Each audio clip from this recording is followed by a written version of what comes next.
Okay. Recording start ಮಾಡಿದ್ದೀನಿ.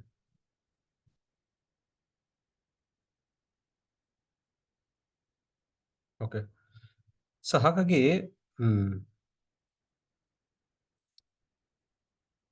ಬ್ರಹ್ಮದೇವರು ಶ್ರೀಮದ್ ಭಾಗವತದ 10ನೇ ಸ್ಕಂದದಲ್ಲಿ ಬ್ರಹ್ಮದೇವರು ಹೇಳ್ತಾರೆ, ತತೇನು ಕಂಪಂ ಸುಶಮಿಕ್ಷಮಾಣೋ ಭುಂಜನ ಏವಾತ್ಮ ಕೃತಂ ವಿಪಾಕಂ ಹೃದ್ವಾಗ್ ವಪೂರ್ಭಿರ್ ವಿದದಾನ್ ನಮಸ್ತೆ ಜೀವೇತ ಯೋ ಮುಕ್ತ ಪದೇ ಸದಾಯ ಭಾವ.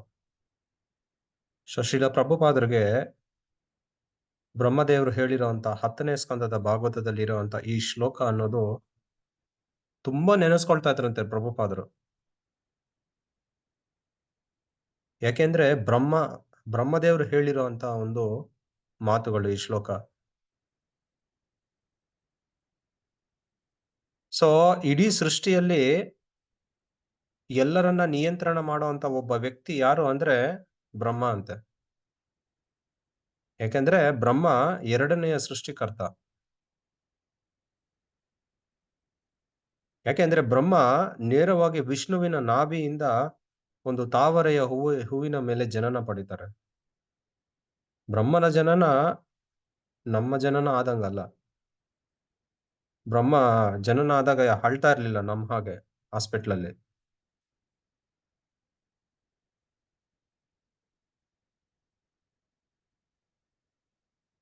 ಸೊ 311 ಟ್ರಿಲಿಯನ್ ವರ್ಷಗಳು ಬ್ರಹ್ಮನ ವಯಸ್ಸು. ಅಷ್ಟು ವರ್ಷಗಳ ಕಾಲ ಬ್ರಹ್ಮ ಆನಂದವಾಗಿ ಸೃಷ್ಟಿಯನ್ನ ಮಾಡ್ತಾ ತಾನು ಹೇಳ್ದಂಗೆ ನಡೆಯುತ್ತೆ ಎಲ್ಲ ಅನ್ನೋ ರೀತಿಯಲ್ಲಿ ಜೀವನವನ್ನು ನಡೆಸಬಹುದು. ಯಾರು ಕೂಡ ಬ್ರಹ್ಮನ ಬಳಿ ಹೋಗಿ ನೀವು ಮಾಡ್ತಾ ಇರುವಂತ ಸೃಷ್ಟಿ ಕಾರ್ಯ ಸರಿ ಇಲ್ಲ, ನೀವು ಹೇಳ್ದಂಗೆ ನಡೆಯಲ್ಲ ಅಂತ ಯಾರು ಹೇಳೋಕ್ಕಾಗಲ್ಲ.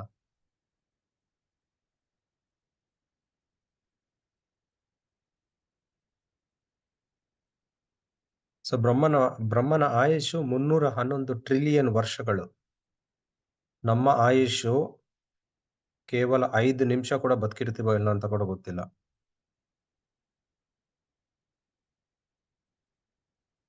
ಸೊ ಎಲ್ಲ ದೇವತೆಗಳು ಬ್ರಹ್ಮನ ಆಜ್ಞೆಯನ್ನ ಪಾಲಿಸ್ತಾರೆ. ಬ್ರಹ್ಮ ಹೇಳಿದಾಗೆ ನಡ್ಕೊಳ್ತಾರೆ.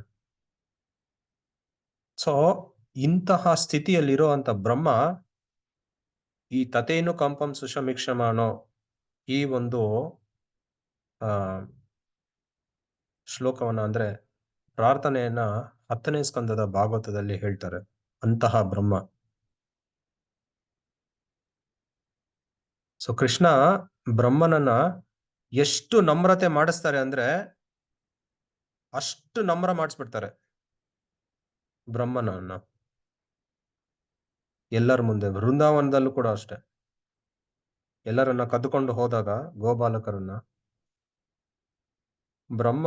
ಬ್ರಹ್ಮನಿಗೆ ಫುಲ್ಲು ಕನ್ಫ್ಯೂಸ್ ಆಗೋಯ್ತಂತೆ. ಅತಂತ್ರದ ಸ್ಥಿತಿ ಬಂದ್ಬಿಡ್ತಂತೆ ಬ್ರಹ್ಮನಿಗೆ. ಏನ್ ನಡೀತಾ ಇದೆ, ನಾನು ಯಾರನ್ನ ಕದ್ಕೊಂಡು ಹೋಗಿದೆ, ಏನು ಎಲ್ಲ ಇಲ್ಲೇ ಇದ್ದಾರೆ.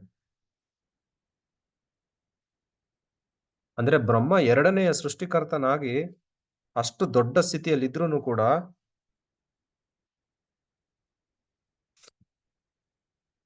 ಬ್ರಹ್ಮನಿಗೆ ತಿರುಗೇಟು. ತತೇನು ಕಂಪಂ ಸುಶಮಿಕ್ಷಮಾಣೋ ಭುಂಜನ ಏವಾತ್ಮ ಕೃತಂ ವಿಪಾಕಂ ಹೃದ್ವಾಗ್ ವಪೂರ್ಭಿರ್ ವಿದದಾನ್ ನಮಸ್ತೆ ಜೀವೇತ ಯೋ ಮುಕ್ತ ಪದೇ ಸದಯ ಭಾಗ. ಸೊ ಬ್ರಹ್ಮ ಏನ್ ಹೇಳ್ತಾ ಇದ್ದಾರೆ, ಈ ಶ್ಲೋಕದ ಅರ್ಥ ಏನು, ಈ ಪ್ರಾರ್ಥನೆಯ ಅರ್ಥ ಏನು ಅಂದ್ರೆ ಬ್ರಹ್ಮ ಹೇಳ್ತಾ ಇರೋದು ಮಾತಿದು. ಯಾರು ಕೃಷ್ಣನ ಆಶ್ರಯವನ್ನ, ಕೃಷ್ಣನ ಕೃಪೆಯನ್ನ ಹೃದಯದಿಂದ ಕೃಷ್ಣನ ಪಾದಗಳನ್ನ ಬಿಡದೆ, ಅವರ ಜೀವನದಲ್ಲಿ ಎಂತಹ ತಿರುಗೇಟುಗಳು ಬಂದರೂ ಕೂಡ ಕೃಷ್ಣನ ಆಶ್ರಯವನ್ನ ಬಿಡದೆ, ಕೃಷ್ಣನ ಪಾದವನ್ನ ಬಿಡದೆ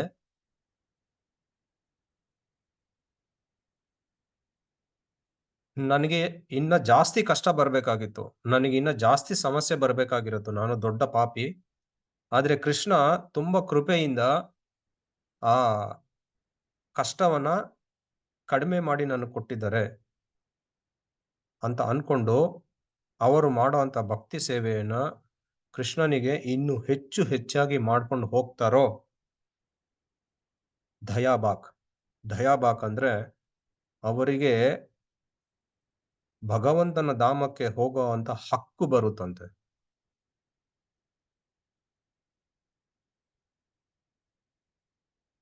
ಈ ಮಾತನ್ನ ಬ್ರಹ್ಮ ಹೇಳ್ತಾ ಇದ್ದಾರೆ. ಯಾರೋ ಅವರು ಇವರು ಹೇಳಿದ್ರೆ ಅದು ಬೇರೆ ಇರ್ತಿತ್ತು. ಆದ್ರೆ ಬ್ರಹ್ಮ ಹೇಳ್ತಾ ಇರೋಂಥ ಮಾತಿದು.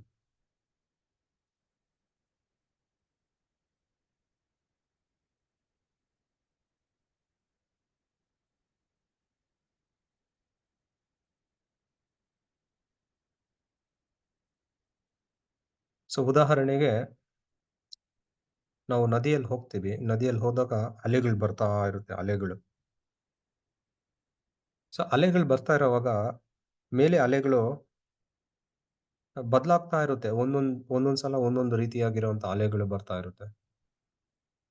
ಕೆಲವು ಸಲ ಬುಡ್ಡೆಗಳು ಬರುತ್ತೆ. ಕೆಲವು ಸಲ ರೌಂಡ್ ರೌಂಡ್ ಆಗಿ ಹೋಗುತ್ತೆ.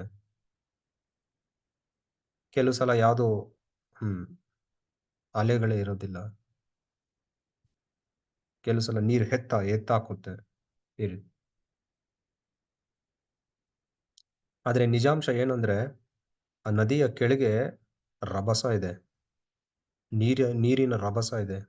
ಆ ನೀರಿನ ರಭಸ ಮೇಲೆ ಬೇರೆ ಬೇರೆಯಾಗಿರುವಂತ ಅಲೆಗಳನ್ನ ಸೃಷ್ಟಿಸ್ತಾ ಇದೆ.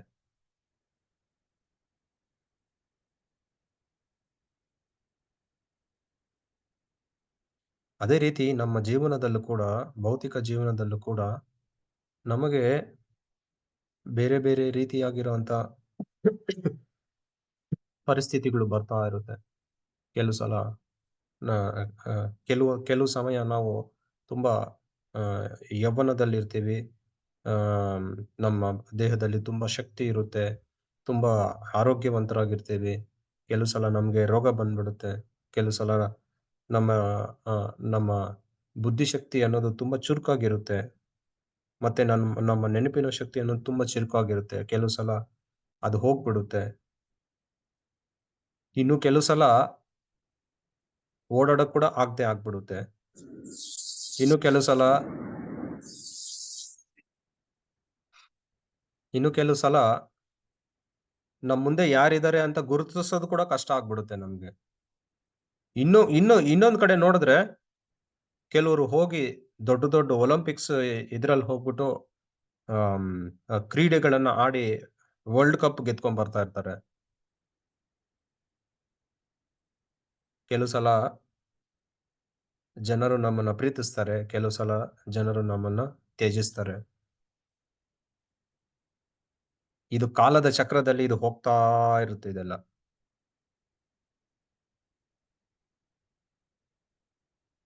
ಸೊ ಪ್ರಭುಪಾದರು ಏನ್ ಹೇಳ್ತಾ ಇದ್ದಾರೆ ಅಂದ್ರೆ, ಇದೆಲ್ಲ ಏನ್ ಆಗ್ತಾ ಇದೆ ನಮ್ಗೆ ಇಷ್ಟೊತ್ತು ನಾನು ಹೇಳಿದ್ದು, ಇದೆಲ್ಲ ನದಿಯ ನೀರಿನ ಮೇಲೆ ಬರುವಂತ ಬೇರೆ ಬೇರೆ ರೀತಿಯಾಗಿರುವಂತ ಅಲೆಗಳಂತೆ. ಆದ್ರೆ ಈ ಅಲೆಗಳಿಗೆಲ್ಲ ಸೋರ್ಸ್ ಅಂದ್ರೆ ಇದೆಲ್ಲ ಈ ಅಲೆಗಳು ಯಾವ್ದ್ರಿಂದ ಬರ್ತಾ ಇದೆ? ಏನ್ ಕಾರಣ ಈ ಅಲೆಗಳು ಬರೋದಕ್ಕೆ ಅಂತ ನಾವು ಸ್ವಲ್ಪ ಗಾಢವಾಗಿ, ಸ್ವಲ್ಪ ಡೀಪ್ ಆಗಿ ಒಳಗೆ ಹೋಗಿ ಚೆಕ್ ಮಾಡಿದ್ರೆ, ಯಾಕೆ ಅಂದ್ರೆ ನಾನು ಒಂದು ಆತ್ಮ, ನಾನು ಆತ್ಮನಾಗಿರೋಂತ ನಾನು ಕೃಷ್ಣನ ಒಂದು ಅಂಶ ಅಂತ ಅರ್ಥ ಮಾಡ್ಕೊಳ್ದೆ ಇರೋ ಇರೋ ಒಂದು ರಭಸ ಈ ಭೌತಿಕ ಸ್ಥಿತಿಯಲ್ಲಿ ನಮ್ಮನ್ನ ಈಗೆಲ್ಲ ಈ ಅಲೆಗಳ ರೀತಿ ಆಡಿಸ್ತಾ ಇದೆ. ಎಲ್ಲಿವರೆಗೂ ಆತ್ಮನಾಗಿರುವಂತ ನಾನು ಕೃಷ್ಣನ ಜೊತೆ ಸಂಬಂಧವನ್ನ ಬೆಳೆಸ್ಕೊಳ್ಳೋದಕ್ಕೆ ಪ್ರಯತ್ನ ಮಾಡೋದಿಲ್ವೋ, ಅಲ್ಲಿವರೆಗೂನು ಈ ಭೌತಿಕ ಅಲೆಗಳು ನಮ್ಮನ್ನ ಕಾಡಿಸ್ತಾನೇ ಇರುತ್ತಂತೆ. ಸೊ ಭಗವದ್ಗೀತೆಯಲ್ಲಿ 2ನೇ ಅಧ್ಯಾಯದಲ್ಲಿ ಹೇಳ್ದಂಗೆ ನಾ ಹನ್ಯತೆ ಹನ್ಯಮಾನೆ ಶರೀರೆ ಅಂತ. ಸೊ ಆಕ್ಚುಲ್ ಆಗಿ ನಮ್ಮ ಆತ್ಮಕ್ಕೆ ಯಾವುದೇ ರೀತಿಯಾಗಿರುವಂತ ಹುಟ್ಟು ಸಾವು ಇಲ್ಲ. ಅರ್ಥ ಆಯ್ತಾ? ಸೊ ಹುಟ್ಟು ಸಾವು ಇಲ್ಲ ಆತ್ಮಕ್ಕೆ.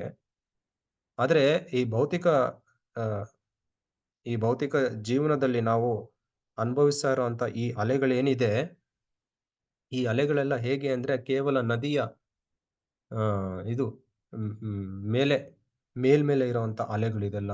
ಈ ಮೇಲೆ ನಡೀತಾ ಇರುವಂತ ಅಲೆಗಳಿಗೆ ನಮಗೆ ಯಾವುದೇ ರೀತಿಯಾಗಿರುವಂತ ಸಂಬಂಧ ಇಲ್ಲ. ಯಾಕಂದ್ರೆ ನಾವು ಈ ದೇಹ ಅಲ್ಲ. ನಾವು ಆತ್ಮ.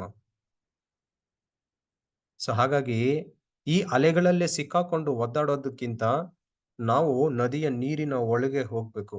ಹೋಗಿ ಈ ಅಲೆಗಳನ್ನ ಸೃಷ್ಟಿ ಆಗ್ತಾ ಇರೋದಕ್ಕೆ ಕಾರಣ ಏನು ಅಂತ ಚೆಕ್ ಮಾಡಿದ್ರೆ ಆವಾಗ ಗೊತ್ತಾಗುತ್ತೆ ನಾವು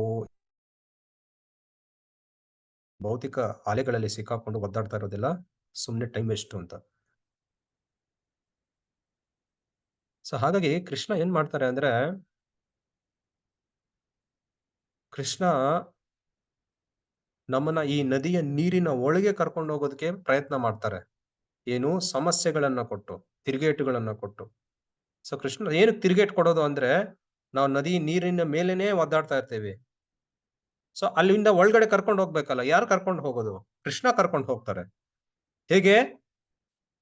ಕೆಲವು ಸಮಸ್ಯೆಗಳನ್ನ ಕೊಡ್ತಾರೆ. ಅಂದ್ರೆ ನಾವು ತಡ್ಕೊಳಕ್ ಆಗದೇ ಇರೋಷ್ಟು ಸಮಸ್ಯೆಗಳನ್ನ ಕೊಡಲ್ಲ. ನಾವು ಭಕ್ತಿಯಲ್ಲಿ ನದಿ ನೀರೊಳಗೆ ಹೋಗೋದಕ್ಕೆ ಏನ್ ಸಮಸ್ಯೆ ಬೇಕೋ ಆ ಸಮಸ್ಯೆನ ಕೊಡ್ತಾರೆ. ಎಲ್ಲರಿಗೂ ಕೊಡ್ತಾರೆ. ಭೌತಿಕ ಆ ಆ ಭಕ್ತಿ ಸೇವೆ ಮಾಡದೇ ಇರೋರ್ಗೂ ಕಷ್ಟ ಬರುತ್ತೆ. ಭಕ್ತಿ ಸೇವೆ ಮಾಡೋರ್ಗೂ ಕಷ್ಟ ಬರುತ್ತೆ. ಎಲ್ಲರಿಗೂ ಕೊಡ್ತಾರೆ. ಆದ್ರೆ ಭಕ್ತಿ ಸೇವೆ ಮಾಡದೇ ಇರೋನು ಏನ್ ಮಾಡ್ತಾನೆ, ಅವನು ತನ್ನ ಸ್ವಂತ ಭೌತಿಕ ಬಲದಿಂದ ಆ ಸಮಸ್ಯೆನ ಎದುರಿಸಕ್ಕೆ ಪ್ರಯತ್ನ ಮಾಡ್ತಾನೆ. ಯಾಕಂದ್ರೆ ಅವನಿಗೆ ಗೊತ್ತಿರಲ್ಲ. ಆದ್ರೆ ಭಕ್ತರೇನ್ ಮಾಡ್ತಾರೆ, ಭಕ್ತರಿಗೇನಾದ್ರು ಸಮಸ್ಯೆ ಬಂದಾಗ ಅವ್ರೇನ್ ಮಾಡ್ತಾರೆ, ನದಿಯ ನೀರೊಳಗೆ ಹೋಗೋದಕ್ಕೆ ಪ್ರಯತ್ನ ಮಾಡ್ತಾರೆ. ಸೊ ಕೃಷ್ಣ ನಮ್ಗೆ ತಿರುಗೇಟನ್ನ ಕೊಟ್ಟಾಗ ನಾವು ಅರ್ಥ ಮಾಡ್ಕೋಬೇಕಾಗಿರೋದು ಇದೆ. ನಾವು ಸುಮ್ನೆ ಮೇಲ್ಮೇಲೆ ಜಪ ಮಾಡ್ತಾ ಇರ್ತೀವಿ. ಮೇಲ್ಮೇಲೆ ಸುಮ್ನೆ ಭಕ್ತಿ ಸೇವೆಯನ್ನ ಮಾಡ್ತಾ ಇರ್ತೀವಿ. ಸೊ ಅದನ್ನ ಡೀಪ್ ಆಗಿ ಒಳಗೆ ಕರ್ಕೊಂಡು ಹೋಗ್ಬೇಕಲ್ವಾ? ಯಾಕೆಂದ್ರೆ ನಾವು ನಾವು ಮೇಲ್ಮೇಲೆನೇ ಇದ್ರೆ ಭಕ್ತಿ ಸೇವೆ ಏನು ಅಂತ ನಮ್ಗೆ ಅರ್ಥ ಆಗಲ್ಲ. ಅದಕ್ಕೆ ಒಳಗಡೆ ಕರ್ಕೊಂಡು ಹೋಗ್ತಾರೆ. ಒಳಗಡೆ ಕರ್ಕೊಂಡು ಹೋಗಿ ನಮಗೆ ಭಕ್ತಿ ಸೇವೆಯಲ್ಲಿ ಬೇಕಾಗಿರುವಂತ ಜ್ಞಾನೋದಯಗಳನ್ನ ಕೊಡೋದಕ್ಕೆ ಎಂತಹ ಸಮಸ್ಯೆ ಅವಶ್ಯಕತೆ ಇದೆಯೋ, ಅಂತಹ ಸಮಸ್ಯೆಯನ್ನು ಕೃಷ್ಣ ಭಕ್ತರ ಜೀವನದಲ್ಲಿ ಕೊಡ್ತಾರಂತೆ. ಇಲ್ಲಿ ಪ್ರಭುಪಾದರು ಒಂದು ಉದಾಹರಣೆ ಕೊಟ್ಟಿದ್ದಾರೆ. ಏನು ಉದಾಹರಣೆ ಅಂದ್ರೆ, ಊಹು, ಊಹು ರಾಜ. ಅಂದ್ರೆ ಗಂಧರ್ವ ಲೋಕದಲ್ಲಿ ಊಹು ಅನ್ನೋ ಒಬ್ಬನ್ ರಾಜ ಇರ್ತಾನೆ. ಅರ್ಥ ಆಯ್ತಾ? ಸೊ ಈ ಗಂಧರ್ವರು ಅಂದ್ರೆ ಅವರು ತುಂಬಾ ಒಳ್ಳೆಯ ಸ್ಥಿತಿ ಅವ್ರದ್ದು ಭೌತಿಕವಾಗಿರುವಂತ ಸ್ಥಿತಿ. ಅರ್ಥ ಆಯ್ತಾ? ಸೊ ಅವ್ರಿಗೆ ಎಲ್ಲಾ ಸಿದ್ಧಿಗಳಿರುತ್ತಂತೆ. ಅವ್ರು ಏನ್ ಅನ್ಕೊಂಡ್ರೆ ಅದಾಗುತ್ತಂತೆ. ಅಂದ್ರೆ ಅವರು ಆ ಎಲ್ಲ ಯೋಗ ಸಿದ್ಧಿಗಳನ್ನ ಪಡ್ಕೊಂಡಿರ್ತಾರೆ. ಏನ್ ಬೇಕಾದ್ರೂ ಮಾಡ್ಬೋದಂತೆ ಅವರು. ಅವರು ಚೆನ್ನಾಗಿ ನೃತ್ಯ ಮಾಡೋದ್ರಲ್ಲಿ ಚೆನ್ನಾಗಿರ್ತಾರಂತೆ. ಮತ್ತೆ ಅವರ ದೇಹಗಳು ಕೂಡ ತುಂಬಾ ಅದ್ಭುತವಾಗಿರುತ್ತಂತೆ. ಸಾವಿರಾರು ವರ್ಷ ಬದುಕ್ತಾರಂತೆ ಅವರು. ಅವ್ರಿಗೇನ್ ರೋಗ ಬರೋದಿಲ್ವಂತೆ. ಸೊ ಇಂತಹ ಒಂದು ಗಂಧರ್ವ ಲೋಕದಲ್ಲಿ ಗಂಧರ್ವ ರಾಜ ಊಹು ಅಂತ ಒಬ್ನಿರ್ತಾನೆ. ಎಲ್ಲ ಗಂಧರ್ವರಿಗೆ ರಾಜನಾಗಿರುವಂತ ಊಹು. ಒಂದ್ಸಲ ಊಹೆ ಮಾಡ್ಕೊಂಡು ನೋಡಿ ನಮ್ಗೆ ಆ ರೀತಿ ಗಂಧರ್ವರ ಹಾಗೆ ಜೀವನ ಇದ್ರೆ ಹೆಂಗಿರುತ್ತೆ? ಅದ್ಭುತವಾಗಿರುತ್ತೆ. ಸೊ ಅಂತ ಅದ್ಭುತವಾಗಿರುವಂತ ರಾಜ, ಗಂಧರ್ವರ ರಾಜ ಊಹು.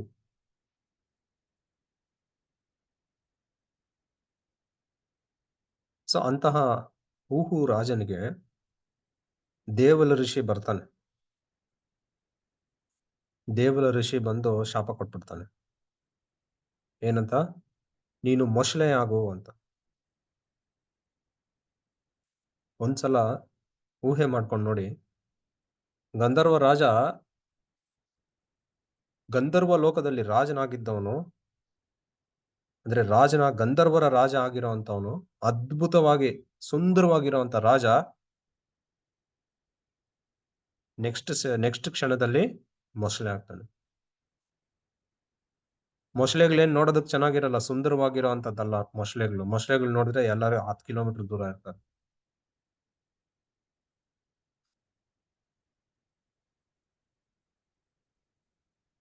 ಮೊಸಳೆಗಳು ಯಾವಾಗ್ಲೂ ಕೂಡ ಬಾಯ್ ಬಿಟ್ಕೊಂಡು ತನ್ ಪಾಡ್ಗ್ ಅವ್ ಹಿಂಗೇ ಬೇಜಾರಲ್ಲಿರ್ತಾವೆ ಯಾವಾಗೂನು. ಯಾರು ಮೊಸಳೆಗಳ ಜೊತೆ ಸೇರಲ್ಲ.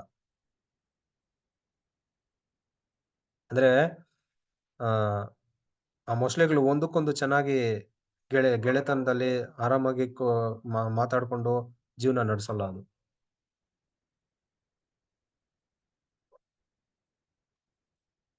ಸೊ ಮೊಸಳೆಗಳಿಗೆ ದೊಡ್ಡ ನಾಲ್ಗೆ ಕೊಟ್ಟಿರ್ತಾನೆ ಭಗವಂತ. ಒಂದು ಚಿಕ್ಕ ನಾಲ್ಗೆ ಇಟ್ಕೊಂಡು ನಮ್ಗೆ ಏನೇನೋ ತಿನ್ಬೇಕು ಅನ್ಸುತ್ತೆ. ಅಷ್ಟು ದೊಡ್ಡ ನಾಲ್ಗೆ ಇರೋಂತ ಮೊಸಳೆಗೆ ಎಷ್ಟು ತಿನ್ಬೇಕು ಅನ್ಸಲ್ಲ. ಯಾವಾಗೂ ಬಾಯ್ ಬಿಟ್ಕೊಂಡು ಏನಾದ್ರು ಸಿಗುತ್ತಾ ತಿನ್ನೋದಕ್ಕೆ ಅಂತ ಕಾಯ್ತಾ ಇರುತ್ತೆ. ತುಂಬಾ ಪವರ್‌ಫುಲ್ ಆಗಿರುತ್ತಂತೆ ಮೊಸಳೆ ನಾಲ್ಗೆ. ಸೊ ಏನಾದ್ರು ತಿನ್ಬೇಕು ಅನ್ಸ್ತಾ ಇರುತ್ತಂತೆ. ನಮಗೆ ಇಷ್ಟು ಚಿಕ್ಕ ನಾಲಿಗೆಗೆ ನಮ್ಗೆ ಇಷ್ಟು ಅನ್ಸ್ಬೇಕು ಅನ್ಸುತ್ತೆ. ಮೊಸಳೆಗೆ ಏನಾದ್ರು ತಿನ್ಬೇಕು ಅನ್ಸ್ತಾ ಇರುತ್ತೆ. ಆದ್ರೆ ಸಿಗಲ್ಲ ತಿನ್ನಕ್ಕೆ. ಎಷ್ಟು ಎಷ್ಟು ನೋ ಎಷ್ಟು ನೋವಿನ ಸ್ಥಿತಿ ಇದು ಆಕ್ಚುಲ್ ಆಗಿ.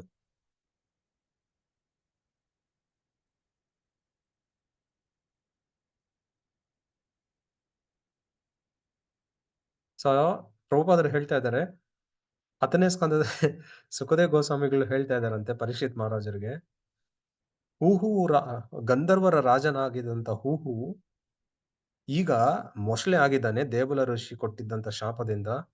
ಎಷ್ಟು ಅದೃಷ್ಟ ಅವನಿಗೆ ಅಂತ ಹೇಳ್ತಾ ಇದ್ದಾರೆ. ಏನು ಹಿಂಗ್ ಹೇಳ್ತಾ ಇದ್ದಾರೆ ಸುಖದೇವ್ ಗೋಸ್ವಾಮಿಗಳು? ರಾಜ ಮೊಸಳೆ ಆಗಿದ್ದು ಅದೃಷ್ಟನ?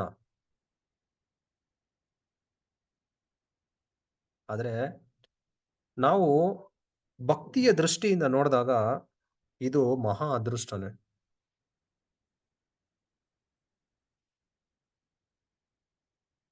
ನೋಡಿ ಎಂತ ತಿರುಗೇಟ್ ಕೊಟ್ಟಿದ್ದಾರೆ ಕೃಷ್ಣ ಹೂಹು ರಾಜನಿಗೆ. ನಮಗೆ ಇಂಥ ತಿರುಗೇಟ್ ಕೊಟ್ಬಿಟ್ರೆ ನಾವು ಜೀವನದಲ್ಲಿ ಕೂಡ ಕೃಷ್ಣನ್ ಕಡೆ ನೋಡಲ್ಲ. ಇಂಥ ತಿರುಗೇಟ್ಗಳೆಲ್ಲ ನಮಗ್ ಕೊಡಲ್ಲ. ಭಯ ಬೀಳ್ಬೇಡಿ. ಅಂದ್ರೆ ಶಾಸ್ತ್ರದಲ್ಲಿ, ಭಾಗವತದಲ್ಲಿ ಇದು ಅತ್ಯಂತ ದೊಡ್ಡ ಮಟ್ಟದಲ್ಲಿ, ಅಂದ್ರೆ ಯಾರಿಗೂ ಬರಕ್ ಆಗದೆ ಇರೋಂತ ತಿರುಗೇಟನ್ನ ಕೊಟ್ಟು ನಮ್ಗೆ ಉದಾಹರಣೆಯನ್ನ ಕೊಡ್ತಾ ಇದ್ದಾರೆ. ನಮ್ಮ ಜೀವನದಲ್ಲಿ ತಿರುಗೇಟುಗಳು ಬಂದಾಗ ನಾವ್ ಏನ್ ಮಾಡ್ಬೇಕು ಅಂತ. ಸೊ ಇಲ್ಲಿ ಊಹು ರಾಜನಿಗೆ, ಅವನು ರಾಜನಾಗಿ ಆರಾಮಾಗಿ ಎಂಜಾಯ್ ಮಾಡ್ತಾ ಇದ್ದ ಗಂಧರ್ವ ಲೋಕಗಳಲ್ಲಿ. ಈಗ ಏನಾಗಿದೆ, ಒಂದು ಋಷಿಯ ಶಾಪದಿಂದ ಅವನಿಗೆ ಮೊಸಳೆಯ ಜನ್ಮ ಸಿಕ್ಕಿದೆ. ಸೊ ಇದನ್ನ ಸುಖದೇವ್ ಗೋಸ್ವಾಮಿಗಳು ಹೇಳ್ತಾ ಇದ್ದಾರೆ. ತಾತ್ಕಾಲಿಕವಾಗಿ ಹೂಹು ಗಂಧರ್ವ ರಾಜನು ಆಗಿದ್ರೂ ಕೂಡ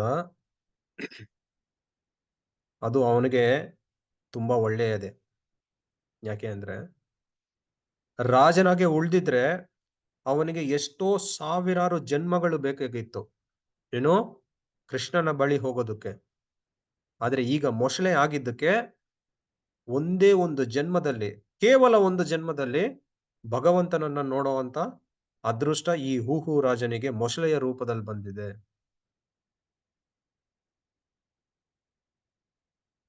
ಸೊ ರಾಜನಾಗಿದ್ದವನು ಮೊಸಳೆ ಆಗ್ಬಿಟ್ಟ. ಸೊ ಕಷ್ಟ ಇದೆ, ತಾತ್ಕಾಲಿಕವಾಗಿ ಸ್ವಲ್ಪ ಕಷ್ಟ ಇದೆ. ಸ್ವಲ್ಪ ಒಂದು ಈ ಒಂದು ಜನ್ಮದ ಕಾಲ ಕಷ್ಟ ಇದೆ. ಆದ್ರೆ ಒಂದೇ ಜನ್ಮದಲ್ಲಿ ಭಗವಂತನನ್ನ ಕಾಣ್ತಾನೆ.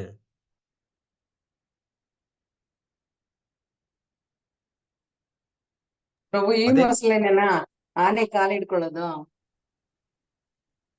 ಮಾತಾಜಿ, ಗಜೇಂದ್ರ ಮೋಕ್ಷದ ಇದೇ ಹೌದೌದು ಗಜೇಂದ್ರ ಮೊಸಳೆನಾ? ಮೋಕ್ಷ, correct correct.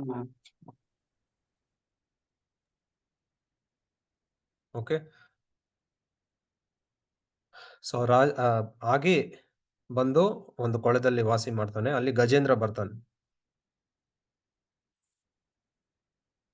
So Gajendra Indradyumna ಮಹಾರಾಜ ಶುದ್ಧ ಭಕ್ತ. ಸೊ ಗಜೇಂದ್ರನ ಕಾಲಿಡ್ಕೊಂಡು ಗಜೇಂದ್ರನ ಸಂಘದಲ್ಲಿ 1000 ವರ್ಷವನ್ನ ಕಳೀತಾನೆ. ಯಾರು? ಈ ಹೂಹು ರಾಜ ಮೊಸಳೆಯಾಗಿ. ಸೊ ಈ ಗಜೇಂದ್ರ ಅಂದ್ರೆ ಇಂದ್ರಯುಮ್ನ ಮಹಾರಾಜನ ಬಗ್ಗೆ ನಾವು ಚರ್ಚೆ ಮಾಡೋಣ. ಸೊ ಈ ಮೊಸಳೆ ಗಜೇಂದ್ರನ ಸಂಘದಲ್ಲಿ ಇದ್ದಿದ್ರಿಂದ ಅಂದ್ರೆ ಒಂದು ನೋಡಕ್ಕೆ ಆಗದೆ ಆಗಿರೋ ಅಂತ ಒಂದು ಪ್ರಾಣಿಯ ದೇಹ, ಮೊಸಳೆ ದೇಹ. ಅಂತಹ ಮೊಸಳೆ ಆ, ಅಂತಹ ನೋಡಕ್ಕೆ ಆಗದೆ ಇರೋ ಅಂತ ಮೊಸಳೆ ದೇಹವನ್ನ ಇಟ್ಕೊಂಡು ಕೂಡ ಗಜೇಂದ್ರನ ಗಜೇಂದ್ರನ ಸಂಘದಲ್ಲಿ 1000 ವರ್ಷ ಕಳೀತಾನೆ. ಯಾರು? ಯೂಹು ರಾಜ. ಸೊ ಕೃಷ್ಣ ಬಂದಾಗ ಕೃಷ್ಣ ಅಲ್ಲಿ ಗಜೇಂದ್ರನ ಕಾಲಿಡ್ಕೊಂಡ್ಬಿಡ್ತಾನೆ. ಸೊ ಕೃಷ್ಣ ಅಲ್ಲಿ ಬಂದಾಗ ತಕ್ಷಣ ಏನು ಮೊಸಳೆ ಆ ಗಜೇಂದ್ರನ ಕಾಲ್ ಬಿಡೋದಿಲ್ಲ.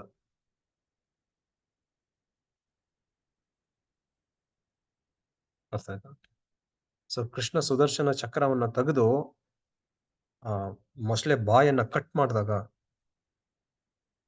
ಆವಾಗ ಈ ಮೊಸಳೆ ಆ ಗಜೇಂದ್ರನ ಕಾಲ್ ಬಿಡುತ್ತೆ. ಯಾಕೆ ಅಂದ್ರೆ ಈ ಮೊಸಳೆಗಳ ಬಾಯಿ, ಮೊಸಳೆಗಳ ನಾಲಿಗೆ ತುಂಬಾ ಅಟ್ಯಾಚ್ಮೆಂಟ್ ಇರುತ್ತಂತೆ.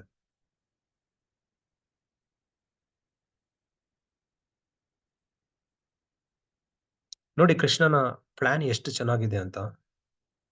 ಮೊದಲು ಗಂಧರ್ವರ ರಾಜ ಹೂಹುನನ್ನ ಮೊಸಳೆಯಾಗಿ ಮಾಡ್ತಾರೆ. ಮೊಸಳೆಯಾಗಿ ಮಾಡಿ ಎಲ್ಲ ತಗೊಂಡ್ಬಿಡ್ತಾರೆ. ಮಾಡಿ ಅದನ್ನ ತಗೊಂಬಂದು ಗಜೇಂದ್ರನ ಸಂಘದಲ್ಲಿಡ್ತಾರೆ. ಸೊ ಗಜೇಂದ್ರ ಮೊಸಳೆ ನನ್ನ ಕಾಲು ಹಿಡ್ಕೊಬಿಟ್ಟಿದೆ ಅಂತ ಅದ್ಭುತವಾಗಿ ಪ್ರಾರ್ಥನೆಗಳನ್ನ ಸಲ್ಲಿಸ್ತಾ ಇರ್ತಾರೆ. ಭಗವಂತನನ್ನ ಪ್ರಾರ್ಥನೆ ಸಲ್ಲಿಸ್ತಾ ಇರ್ತಾರೆ ಭಕ್ತಿಯಿಂದ. ಸೊ ಇದೆಲ್ಲ ನಡೆಯುವಂತ ಸನ್ನಿವೇಶದಲ್ಲಿ ಈ ಗಂಧರ್ವರ ರಾಜ ಊಹು ಇದ್ದಿದ್ರಿಂದ ಅವನಿಗೆ ತಾನು ಮಾಡಿದಂತ ಎಲ್ಲ ಪಾಪಗಳಿಂದ ವಿಮುಕ್ತಿ ಆಯ್ತು. ಸೊ ಕೃಷ್ಣ ಬಂದ್ರು, ನಾಲಿಗೆಯನ್ನ ಬಾಯನ್ನ ಕಟ್ ಮಾಡಿದ್ರು. ಗಜೇಂದ್ರ ಹೂಹು ಗಂಧರ್ವರ ರಾಜ ಗಂಧರ್ವ ಲೋಕಕ್ಕೆ ಹೋಗಿಲ್ವಂತೆ, ಡೈರೆಕ್ಟ್ ಆಗಿ ಭಗವಂತನ ಧಾಮಕ್ಕೆ ಹೋದ್ನಂತೆ. ಸೊ ಇದನ್ನ ನೋಡಿದ್ರೆ ಗಜೇಂದ್ರನಿಗೆ ಗಂಧರ್ವರ ರಾಜ ಹೂಹು ರಾಜನಿಗೆ ಬಂದಿದ್ದು ಶಾಪನ ಇಲ್ಲ ಅಂದ್ರೆ ಅದೊಂದು ರೀತಿಯಾಗಿರೋಂಥ ಒಳ್ಳೇದೇ ಆಯ್ತಾ ಅಂತ ನಾವು ಚೆಕ್ ಮಾಡಿದ್ರೆ ಇದು ತುಂಬಾ ಒಳ್ಳೇದಾಗಿದೆ. ಯಾರಿಗೆ? ಗಂಧರ್ವರ ರಾಜನಿಗೆ. ಸೊ ಇದನ್ನ ನೆನ್ಪಿಟ್ಕೊಂಡು ನಮ್ಮ ಜೀವನದಲ್ಲಿ ಏನಾದರೂ ತಿರುಗೇಟುಗಳು ಬಂದಾಗ ನಾವು ಕೂಡ ಇದೇ ರೀತಿ ಯೋಚನೆ ಮಾಡಬೇಕು. ಇನ್ನೊಂದ್ ಕಡೆ ಗಜೇಂದ್ರನ ಬಗ್ಗೆ ನೋಡೋದಾದ್ರೆ ಗಜೇಂದ್ರ ಯಾರು ಅಂದ್ರೆ ತನ್ನ ಹಿಂದಿನ ಜನ್ಮದಲ್ಲಿ ಇಂದ್ರದ್ಯುಮ್ನ ಮಹಾರಾಜನು, ದ್ರಾವಿಡ ದೇಶದಲ್ಲಿರುವಂತವನು. ತುಂಬಾ ಒಳ್ಳೆ ಭಕ್ತ. ಸೊ ರಾಜ್ಯವನ್ನೆಲ್ಲ ತುಂಬಾ ಚೆನ್ನಾಗಿ ಆಳ್ತಿರ್ತಾನೆ. ತನ್ನ ಎಲ್ಲ ಜವಾಬ್ದಾರಿಗಳನ್ನ ಸರಿಯಾಗಿ ನಿಭಾಯಿಸ್ತಾ ಇರ್ತಾನೆ ಧರ್ಮದ ಅನುಸಾರವಾಗಿ. ಸೊ ಅಂತಹ ಒಂದು ರಾಜನ ಸ್ಥಾನದಲ್ಲಿದ್ರೂ ಕೂಡ ಒಂದು ಹಂತಕ್ಕೆ ಬಂದಿದ್ದಾದ್ಮೇಲೆ ಎಲ್ಲ ತ್ಯಜಿಸ್ತಾನೆ. ರಾಜ್ಯವನ್ನ ಬೇರೆಯವ್ರಿಗೆ ಕೊಟ್ಟು ತನ್ನ ಎಲ್ಲ ಹೆಂಡತಿ ಮಕ್ಕಳನ್ನ ತ್ಯಜಿಸಿ ಹೋಗಿ ಮಲಯ ಪರ್ವತದಲ್ಲಿ ಕುತ್ಕೊಂಡು ತಪಸ್ಸೆ ಮಾಡ್ತಾನೆ. ಏನು? ಭಗವಂತನಿಗೋಸ್ಕರ.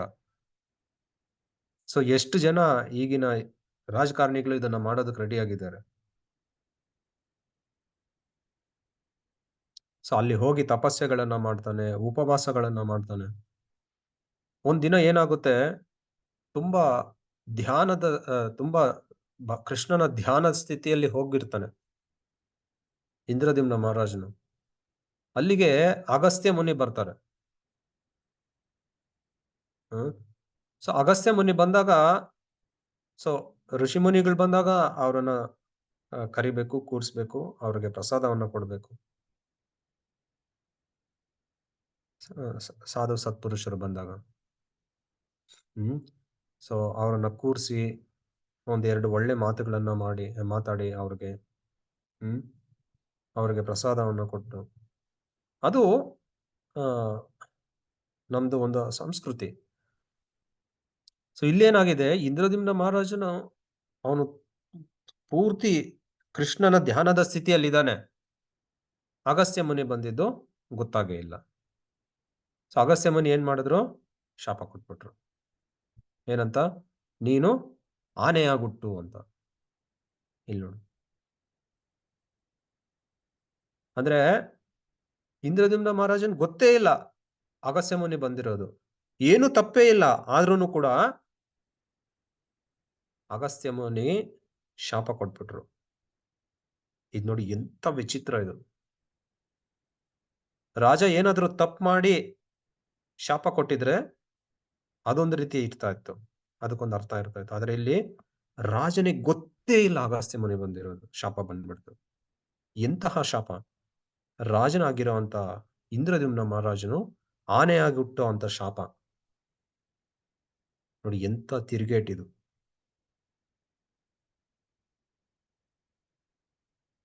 ಇನ್ನೊಂದು ಉದಾಹರಣೆ ನೋಡೋದಾದ್ರೆ ಪರೀಕ್ಷಿತ್ ಮಹಾರಾಜನ್ಗೂ ಕೂಡ ಶಾಪ ಬಂದ್ಬಿಡ್ತು, ನೀ 7 ದಿನ ಸತ್ತೋಗ್ಬಿಡ್ತೀಯ ಅಂತ.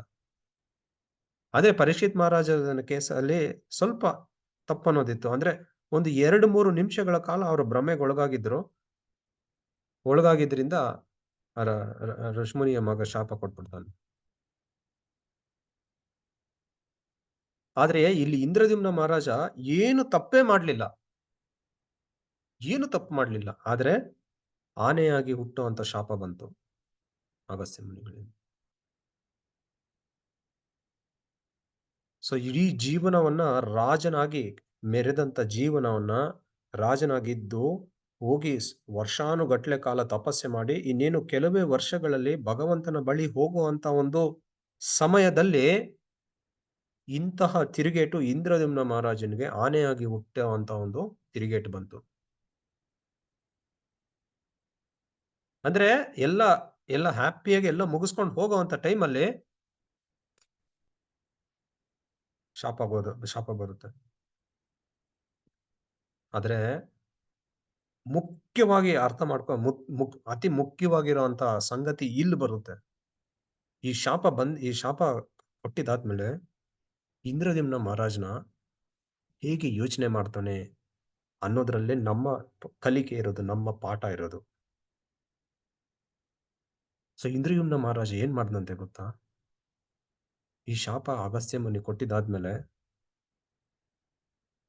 ತೃಪ್ತಿಯಿಂದ ಇದ್ನಂತೆ, ಆನಂದದಿಂದ ಇದ್ನಂತೆ.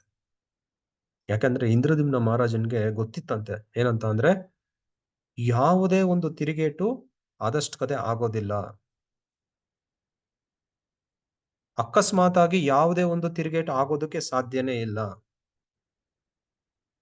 ಸೊ ಭಗವಂತನಿಗೆ ನಾನು ಆನೆಯಾಗಿ ಹುಟ್ಟಿ ನಾನು ಭಗವಂತನ ಭಕ್ತಿ ಸೇವೆ ಮಾಡಬೇಕು ಅನ್ನೋ ಇಚ್ಛೆ ಆದ್ರೆ ಅದೇ ಸರಿ, ಅದೇ ನಾನು ಮಾಡ್ಕೊಂಡು ಹೋಗ್ತೀನಿ, ಅದರಲ್ಲೂ ಕೂಡ ನಾನು ಭಕ್ತಿ ಸೇವೆಯನ್ನ ಮಾಡ್ಕೊಂಡು ಹೋಗ್ತೀನಿ ಅಂತ ಹೇಳಿ ಕೃಷ್ಣನಿಗೆ ತುಂಬಾ ಕೃತಜ್ಞತೆಗಳನ್ನ ಸಲ್ಲಿಸ್ತಾರಂತೆ. ಇಂತಹ ತಿರುಗೇಟು ಬಂದಿರುವಂತ ಸಮಯದಲ್ಲಿ ಕೃಷ್ಣನಿಗೆ ಇಂದ್ರದ್ಯುಮ್ನ ಮಹಾರಾಜ ಹೃದಯದಿಂದ ಕೃತಜ್ಞತೆಗಳನ್ನ ಥ್ಯಾಂಕ್ಸ್ ಹೇಳ್ತಾರಂತೆ ಕೃಷ್ಣನಿಗೆ.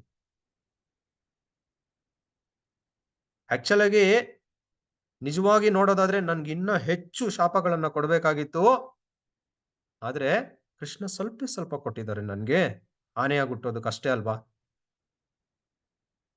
ಇದು ಯಾವುದೋ ಒಂದು ಸಂದರ್ಭದಲ್ಲಿ ಖಂಡಿತ ನನ್ನ ಭಕ್ತಿ ಸೇವೆಗೆ ಇದು ಸಹಾಯ ಮಾಡುತ್ತೆ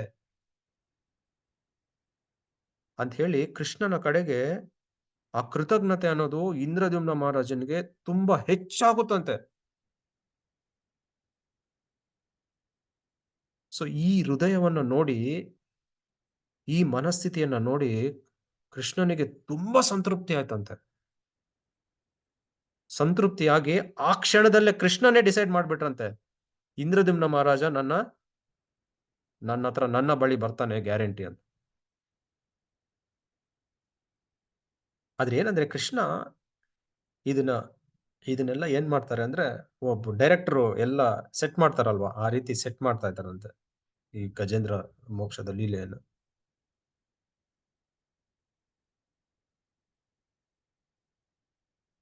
ಸೊ ಕೃಷ್ಣನಿಗೆ ಗೊತ್ತಿತ್ತಂತೆ, ಈ ಗಜೇಂದ್ರ ಹೋಗಿ ಅಲ್ಲಿ ಆ ಮೊಸಳೆ ಕೈಯಲ್ಲಿ ಸಿಕ್ಕಾಕೊಂತಾನೆ, ಆ ಮೊಸಳೆ ಕಾಲು ಹಿಡ್ಕೊಳ್ಳುತ್ತೆ, ಆವಾಗ ಇಂದ್ರದ ಗಜೇಂದ್ರನಾಗಿ ಹುಟ್ಟಿರುವಂತ ಇಂದ್ರದ್ಯುಮ್ನ ಮಹಾರಾಜ ಪ್ರೀತಿಯಿಂದ ನನಗೆ ಪ್ರಾರ್ಥನೆಗಳನ್ನ ಸಲ್ಲಿಸ್ತಾನೆ.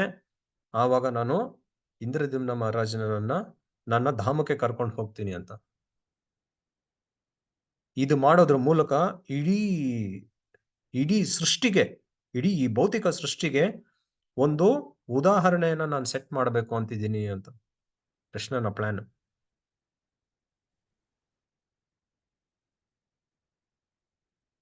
ಅರ್ಥ ಆಯ್ತಾ? ಸೊ ಹಾಗಾಗಿ ನಾವು ಅರ್ಥ ಮಾಡ್ಕೋಬೇಕಾಗಿರೋದೇನಂದ್ರೆ, ಇಂದ್ರದ್ಯುಮ್ನ ಮಹಾರಾಜ ತಿರುಗೇಟು ಬಂದಾಗ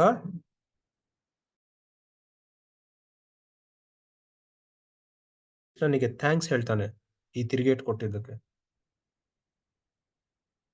ಸೊ ನಾವು ಕೂಡ ಅಷ್ಟೇ, ನಾವು ಭಕ್ತಿ ಸೇವೆಯನ್ನ ಮಾಡುವಾಗ ನಮ್ಗೆ ಏನ್ ರಿವರ್ಸ್ ಆಗುತ್ತೋ, ಆಕ್ಚುಲ್ ಆಗಿ ಅದು ರಿವರ್ಸ್ ಅಲ್ಲ. ಅದನ್ನ ನಾವು ತಿರುಗೇಟು ಅಂತ ನೋಡಿದ್ರೆ ನಾವಿನ್ನ ಭಕ್ತಿ ಸೇವೆಯಲ್ಲಿ ತುಂಬಾ ಕೆಳಗೆ ಇದ್ದೀವಿ ಅಂತ.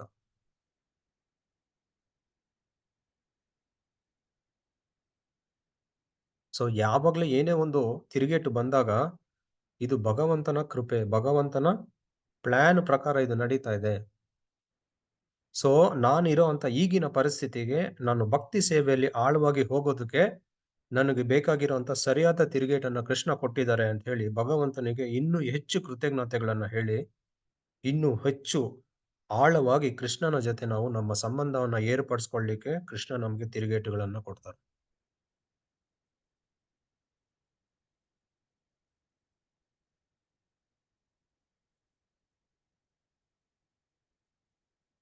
ಕೆಲವು ಸಲ ಭಕ್ತರಿಗೆ ಭಯಾನಕವಾಗಿರುವಂತ ಕಾಯಿಲೆಗಳು ಬರುತ್ತೆ, ಕ್ಯಾನ್ಸರ್ ಕಾಯಿಲೆಗಳು.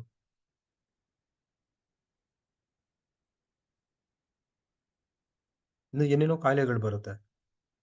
ಆಚೆಯಿಂದ ನೋಡೋರಿಗೆ ಇದೇನಿದು, ಇವರೆಲ್ಲ ಭಕ್ತಿ ಸೇವೆ ಮಾಡ್ತಾ ಇದ್ದಾರೆ, ಇವ್ರಿಗೆ ಇಷ್ಟು ಕಷ್ಟಗಳು ಬರ್ತಾ ಇದೆ ಅಂತ.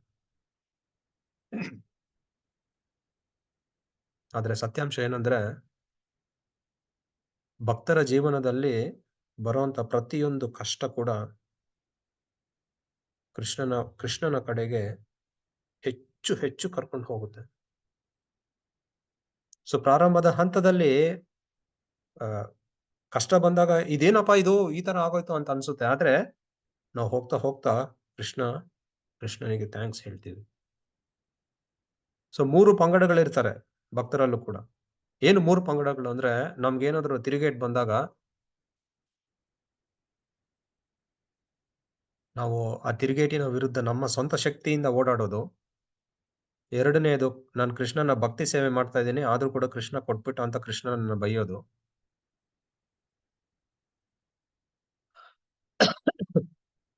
ಮೂರನೇದು, ಕೃಷ್ಣನೇ ಇದ್ದಿದ್ರೆ ನನ್ಗೆ ಈ ಕಷ್ಟನೇ ಬರ್ತಾ ಇರಲಿಲ್ಲ, ಕೃಷ್ಣನೇ ಇಲ್ಲ ಅಂತ ಡಿಸೈಡ್ ಮಾಡ್ಬಿಡೋದು.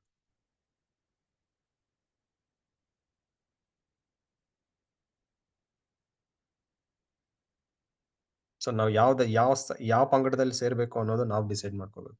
ಮೊದಲನೇ ಪಂಗಡ, ಕಷ್ಟ ಬಂದಾಗ ಕೃಷ್ಣನಿಗೆ ಥ್ಯಾಂಕ್ಸ್ ಹೇಳೋದು ಕೃತಜ್ಞತೆಗಳಿಂದ. ಎರಡನೇದ್ ಬಂದು ಕೃಷ್ಣನನ್ನ ದೂಷಣೆ ಮಾಡೋದು. ಕೃಷ್ಣ ಇದ್ದಿದ್ರೆ ಕೃಷ್ಣ ಏನಕ್ಕಿಂತ ಕಷ್ಟ ಕೊಟ್ಟಿದ್ದಾನೆ ನಮ್ಗೆ ಅಂತ ದೂಷಣೆ ಮಾಡೋದು. ಮೂರನೇ ಪಂಗಡ ಬಂದು ಕೃಷ್ಣನೇ ಇಲ್ಲ ಅಂತ ಡಿಸೈಡ್ ಮಾಡ್ಬಿಡೋದು.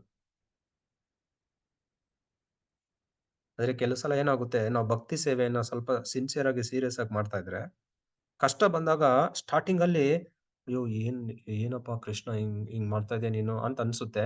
ಆದ್ರೆ ಹೋಗ್ತಾ ಹೋಗ್ತಾ ಹೋಗ್ತಾ ಹೋಗ್ತಾ ಅದು ಚೇಂಜ್ ಆಗ್ಬಿಡುತ್ತೆ. ಆ ಮೈಂಡ್ ಸೆಟ್ ಚೇಂಜ್ ಆಗಿ, ಇಲ್ಲ ಕೃಷ್ಣ ನನ್ನ ಒಳ್ಳೇದಕ್ಕೆ ಇದು ಕೊಟ್ಟಿದ್ದಾರೆ ಅಂತ ಅನ್ಸುತ್ತೆ. ಸೊ ಪ್ರತಿ ಸಲ ಭಕ್ತನಿಗೆ ಪ್ರತಿಯೊಂದು ಕಷ್ಟ ಬಂದಾಗ ಕೃಷ್ಣನಿಗೆ ಹೆಚ್ಚು ಶರಣಾಗ್ತಾನೆ.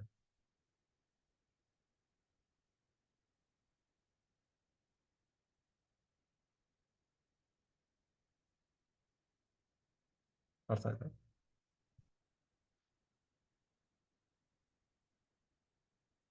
ಸೊ ಇಲ್ಲಿಗೆ ಇದನ್ನ ನಿಲ್ಸೋಣ. ಸಮಯ ಆಗಿದೆ 7:50. ಮತ್ತೆ ನಾವು ನಾಳೆ ಇದನ್ನ ಸ್ವಲ್ಪ ಕಂಟಿನ್ಯೂ ಮಾಡೋಣ.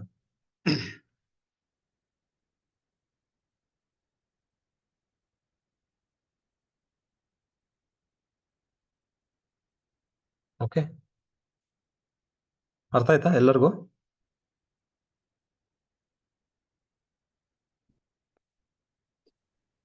ಆಯ್ತು. ಹ್ಮ್. ತುಂಬಾ ಚೆನ್ನಾಗಿದೆ ಇದು. ಆಕ್ಚುಲ್ ಆಗಿ ಗಜೇಂದ್ರ ಮೋಕ್ಷದ ಹಿಂದೆ ಒಂದ್ ನಿಮಿಷ ರೆಕಾರ್ಡಿಂಗ್ ಸ್ಟಾಪ್ ಮಾಡ್ತೀನಿ.